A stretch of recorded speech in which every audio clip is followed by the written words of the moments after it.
നമസ്കാരം. തമിഴ്നാട്ടിൽ വിജയ് നേതൃത്വം കൊടുക്കുന്ന സർക്കാർ ഓരോ ദിവസവും അത്ഭുതങ്ങളാണ് കാഴ്ചവെക്കുന്നത്. ഇങ്ങനെയും ഒരു സർക്കാർ അല്ലെങ്കിൽ ഇങ്ങനെയും ഒരു സർക്കാരിന് പ്രവർത്തിക്കാൻ കഴിയും എന്ന് തെളിയിക്കുമ്പോൾ സത്യത്തിൽ ഇത് ബാക്കിയുള്ള സർക്കാരുകൾക്ക്, നമ്മുടെ കേരളത്തിലുള്ള സർക്കാരിന് അടക്കം അടിയാണ്. കാര്യം ഇങ്ങനെയും ജനങ്ങൾക്ക് വേണ്ടി പ്രവർത്തിക്കാം, അല്ലെങ്കിൽ ഇങ്ങനെയാണ് ജനങ്ങൾക്ക് വേണ്ടി പ്രവർത്തിക്കേണ്ടത് എന്ന് സത്യത്തിൽ ജനങ്ങൾക്ക് കൂടി മനസ്സിലാക്കുകയാണ്. ജനങ്ങൾക്ക് ഇതുവരെ സർക്കാരിലേക്ക് നമ്മൾ ചോദിക്കുന്നു, അല്ലെങ്കിൽ ഉദ്യോഗസ്ഥന്മാരോട് ചോദിക്കുന്നു, അവരെ പിന്നാലെ നടക്കുന്നു, തരുമെങ്കിൽ വാങ്ങുന്നു, ഇല്ലെങ്കിൽ പായാരം പറയുന്നു, പരാതി പറയുന്നു, വിവരാവകാശം കൊടുക്കുന്നു, ഇങ്ങനെ ആകെ ജഗപുക. പക്ഷെ അതൊന്നും അല്ല. ജനങ്ങളാണ് രാജാവ്. ജനങ്ങൾക്ക് വേണ്ടി കാര്യങ്ങൾ ചെയ്തു കൊടുക്കാൻ വേണ്ടിയിട്ടാണ് ഇവിടെ മന്ത്രിയായാലും കളക്ടറായാലും മറ്റു ഉദ്യോഗസ്ഥരെല്ലാം ആരായാലും. അതുകൊണ്ട് അതേ പൊതുജനത്തിന്, തങ്ങൾക്ക് ശമ്പളം തരുന്ന അതേ പൊതുജനത്തിന്റെ വാക്കിനാണ് വില എന്ന് ഒരു സർക്കാർ ഇറങ്ങി പ്രവർത്തിച്ച് കാണിച്ചു തരാണ്, തെളിയിച്ചു തരാണ്. എന്തൊരു അഭിമാനം എന്ന് ആലോചിച്ച് നോക്കൂ. തമിഴ്നാട് രാഷ്ട്രീയത്തിൽ ഇതുവരെ കണ്ടിട്ടില്ലാത്ത വേറിട്ട ഒരു വഴിയിലൂടെയാണ് തമിഴക പറ്റി കഴകം നേതാവ് വിജയ് മുന്നേറിക്കൊണ്ടിരിക്കുന്നത്. നമുക്കറിയാം, സാധാരണ രാഷ്ട്രീയത്തിൽ നിന്ന്, സിനിമയിൽ നിന്നൊക്കെ രാഷ്ട്രീയത്തിലേക്ക് വരുന്നവർ സ്വന്തം അവരുടെ പദവി അല്ലെങ്കിൽ അവരുടെ ജനപ്രിയത, ഇതൊക്കെ സിനിമയിലെ ഒരു മാസ് ബിംബമൊക്കെ അതേപടി ഉപയോഗപ്പെടുത്താൻ വേണ്ടി ശ്രമിക്കും. ഇതിനു മുമ്പ് തമിഴ്നാട്ടിൽ അത്തരത്തിലുള്ള നേതാക്കൾ ഉണ്ടായിരുന്നു. MGR ആയാലും ജയലളിത ആയാലും ഒക്കെ അങ്ങനെ തന്നെ. കാരണം സിനിമാ മേഖലയിൽ ആരൊക്കെയാണോ എങ്ങനെയൊക്കെയാണോ അതേപടി അവരത് തുടരും. കുറെ കാലം കഴിയുമ്പോൾ അവരുടെ അപ്രമാദിത്വമൊക്കെ അവസാനിക്കും, ജനങ്ങൾ മറക്കും. പക്ഷെ ജനങ്ങളെ ഹൃദയത്തിലേക്ക് കടക്കാൻ കഴിഞ്ഞിരുന്നില്ല. എല്ലാം ഒരു ടെമ്പററി പ്രോസസ്സായിരുന്നു. താൽക്കാലികമായിട്ട് അങ്ങോട്ട് കയറും, പക്ഷെ അതേപടി ഇറങ്ങിപ്പോകും. അതുകൊണ്ടാണ് ഈ തമിഴ്നാടിനെ സംബന്ധിച്ചെന്ന് പറഞ്ഞാൽ ഒരു വൈകാരികമായിട്ടുള്ള ഒരു സമീപനമാണ് അവിടുത്തെ ജനങ്ങൾ രാഷ്ട്രീയക്കാരോടും സിനിമാ നടന്മാരോടും എല്ലാവരും സമീപിക്കുന്നത്. ജനങ്ങൾക്ക് വേണ്ടി നിൽക്കും, അല്ലെങ്കിൽ ജനങ്ങൾക്ക് വേണ്ടി എന്ന് ഉറപ്പുണ്ടെങ്കിൽ ഏതറ്റം വരെയും അവർ ആ സർക്കാരിനോടൊപ്പം നിൽക്കും, ചങ്ക് പറിച്ചു കൊടുക്കും. അതാണ് തമിഴ് ജനങ്ങൾ എന്ന് പറയുന്നത്. നന്ദിയുള്ള ഒരു വിഭാഗമാണ്. അങ്ങനെയുള്ള ഒരു സമൂഹത്തിലേക്കാണ് വിജയ് ഒരു നേതാവിന്റെ അല്ലെങ്കിൽ ഒരു ഭരണകർത്താവിന്റെ കുപ്പായം എടുത്തുകൊണ്ട് ആ ജനങ്ങൾക്കിടയിലേക്ക് ഇറങ്ങുന്നത്. അതായത് വിജയ് എന്ന നേതാവ് പഴയ ശൈലിയെ, പരമ്പരാഗതമായി അവിടെ രാഷ്ട്രീയം കളിച്ചു വന്നവരുടെ ശൈലിയെ മാറ്റിമറിക്കുകയാണ് ചെയ്തുകൊണ്ടിരിക്കുന്നത്.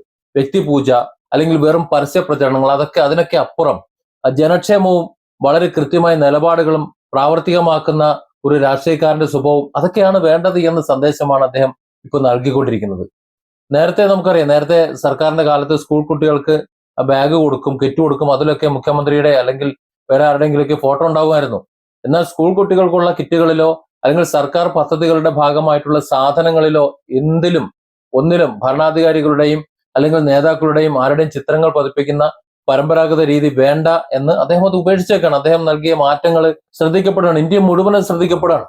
അധികാരം വന്നു കഴിഞ്ഞാൽ സ്വന്തം പേരും ചിത്രവും പരസ്യപ്പെടുത്തുക എന്നതാണ് പലരും കരുതിയിരിക്കുന്നത്. അതായത് എന്റെ ഫ്ലക്സ്, എന്റെ തല, അങ്ങനെ ഒരു സംസ്ഥാനം മുഴുവൻ ഫ്ലക്സ് വെച്ചിട്ട് ഞാനാണെല്ലാം എന്നൊക്കെ പറഞ്ഞു കഴിഞ്ഞാൽ ജനമെടുത്ത് തോട്ടിലിടുമെന്ന് വിജയ് ഒരുപക്ഷെ കണ്ടുപഠിച്ചിട്ടുണ്ടാവും. ജനങ്ങളെ സേവിക്കാനുള്ള ഉത്തരവാദിത്വം കൃത്യമായി നടപ്പിലാക്കുക എന്നതാണ് ഒരു ജനാധിപത്യ ഗവൺമെന്റിൽ ഒരു ജനപ്രതിനിധി അല്ലെങ്കിൽ ഒരു നേതാവ് ചെയ്യേണ്ടത് എന്ന് വിജയ് ഒരുപക്ഷെ കേരളത്തിൽ നിന്ന് കണ്ടുപഠിച്ചതാകാം. ആഡംബരങ്ങൾക്കും വലിയ രീതിയിലുള്ള പബ്ലിസിറ്റിക്കും പകരം പ്രായോഗികമായിട്ടുള്ള മാറ്റങ്ങൾക്കാണ് ആ വിജയ് സർക്കാർ പ്രാധാന്യം നൽകുന്നത് എന്ന് അദ്ദേഹത്തിന്റെ സമീപനങ്ങൾ തന്നെ വ്യക്തമാക്കുന്നുണ്ട്. ജനങ്ങളുടെ, പ്രത്യേകിച്ച് പുതിയ തലമുറയുടെയും വിദ്യാർത്ഥികളുടെയും ഒക്കെ പ്രശ്നങ്ങളോടും അഭ്യർത്ഥനകളോടും ഒക്കെ അദ്ദേഹം കാണിക്കുന്ന വളരെ ശ്രദ്ധയും അതുപോലെ വളരെ പെട്ടെന്ന്, അതായത് ദ്രുതഗതിയിലുള്ള അതിന്റെ പ്രതികരണവും ഒക്കെ വളരെ പ്രശംസനീയമാണ്. ഗ്രാമീണ മേഖലകളിൽ അതുപോലെ ഗതാഗത സൗകര്യമില്ലാത്ത, അതായത് വിദ്യാഭ്യാസ സ്ഥാപനങ്ങളിലേക്ക് പോകാൻ യാത്രാ സൗകര്യമില്ലാതെ ബുദ്ധിമുട്ടുന്ന വിദ്യാർത്ഥികളുടെ അവസ്ഥ മനസ്സിലാക്കി ഉടനടി 48 മണിക്കൂറിനുള്ളിലാണ് അതിന് തീരുമാനമാകുന്നത്. യാത്രാ സൗകര്യങ്ങൾ, ബസ് അങ്ങോട്ട് ഇട്ട് കൊടുക്കണം. പഠിച്ചു വളരുന്ന വിദ്യാസമ്പന്നരായ ഒരു തലമുറയാണ് ഇനി നമ്മുടെ സംസ്ഥാനത്തിന്റെ നട്ടല്, അവർ വളർന്നു വരട്ടെ എന്ന് ഇവിടെ പറയുമ്പോൾ നമുക്കറിയാമല്ലോ, നേരെ വിപരീതമായിട്ട് അങ്ങ് ഡൽഹി സംഭവിക്കുന്നത്. അവിടെ വിദ്യാർത്ഥി സമൂഹത്തെ അടിച്ചു ഒതുക്കുകയാണ്. അപ്പോ എങ്ങനെ ആയിരിക്കണം ഒരു സർക്കാർ എന്ന് വിജയ് സർക്കാർ കാണിച്ചു കൊടുക്കുകയാണ്. ഈ വിദ്യാർത്ഥികളുടെ പഠനത്തിന്റെ ഒരു ബുദ്ധിമുട്ട് അത് മനസ്സിലാക്കിക്കൊണ്ട് ഒരു മികച്ച ഒരു ഉദാഹരണമായി ബസ്സുകൾ ഇട്ടുകൊടുത്തതും. പൊതുജനങ്ങൾക്ക് പരാതികൾ ഉണ്ടാവും, സ്വാഭാവികം. അത്തരം പരാതികൾ നേരത്തെ ഉള്ള അവസ്ഥയിൽ അത് കേൾക്കാനോ പരിഹരിക്കാനോ ആളില്ലായിരുന്നു. പരാതി എഴുതി കൊടുത്താൽ അവിടെ കിടക്കും, സർക്കാരുകാരി മുറ പോലെ എന്നതായിരുന്നു എന്റെ അവസ്ഥ എന്നുണ്ടെങ്കിൽ ഇപ്പൊ അതല്ല അവസ്ഥ. പരാതികൾ കേൾക്കാൻ ആളുണ്ട്, അതിന് കാലതാമസമില്ലാതെ പരിഹരിക്കാനും അത് എല്ലാത്തിനും ആളുണ്ട്. ഇനി പരിഹരിച്ചിട്ടില്ല എന്നുണ്ടെങ്കിൽ ആ പരിഹരിക്കാതിരിക്കുന്നവൻ ആ സ്ഥാനത്തിരിക്കില്ല എന്നൊരു കർശനമായ നിലപാടുമുണ്ട്. ജനങ്ങൾക്ക് ഏതായാലും വിജയിലുള്ള വിശ്വാസം അതുകൊണ്ട് തന്നെ വർദ്ധിച്ചു വരിക, ഓരോ ദിവസം കഴിഞ്ഞോറും വർദ്ധിച്ചു വരികയാണ്. ഒരു സിനിമാ താരത്തിന്റെ ഇമേജ് മാറ്റി വെച്ചിട്ട് ജനങ്ങളോട് ചേർന്ന് നിൽക്കുന്ന ഉത്തരവാദിത്വമുള്ള ഒരു രാഷ്ട്രീയ നേതാവായി മാറാൻ വിജയന് സാധിക്കുന്നുണ്ട് എന്നത് തന്നെയാണ് അതിന്റെ കാരണം. മറ്റു കാരണമൊന്നും നോക്കേണ്ട ആവശ്യമില്ല.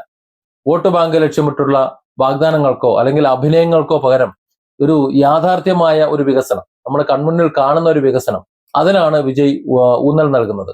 അധികാരം തലയ്ക്ക് പിടിക്കാതെ സാധാരണക്കാരിൽ ഒരാളായി അവരെ കൂടെ നിന്ന് കാര്യങ്ങൾ ചെയ്യാനുള്ള ഈ ശ്രമങ്ങൾ തമിഴ്നാട് രാഷ്ട്രീയത്തിൽ ഒരു പുതിയ ഒരു സംസ്കാരത്തിന് തുടക്കമിടുന്നു എന്ന കാര്യത്തിൽ ഒരു സംശയവുമില്ല. നമ്മൾ കേരളത്തില് തമിഴ്നാട് സർക്കാരിനെ കുറിച്ചോ തമിഴ്നാട്ടിലെ മന്ത്രിമാരെ കുറിച്ചോ അധികം സംസാരിച്ചിരുന്നില്ല.